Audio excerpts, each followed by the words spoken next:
So, this is the view from the roof of where I'm staying at the Seagull.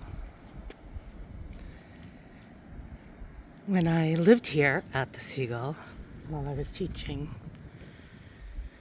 this is the view that I would have every morning as I climbed to this roof and had my coffee. Wow. It is great to be back.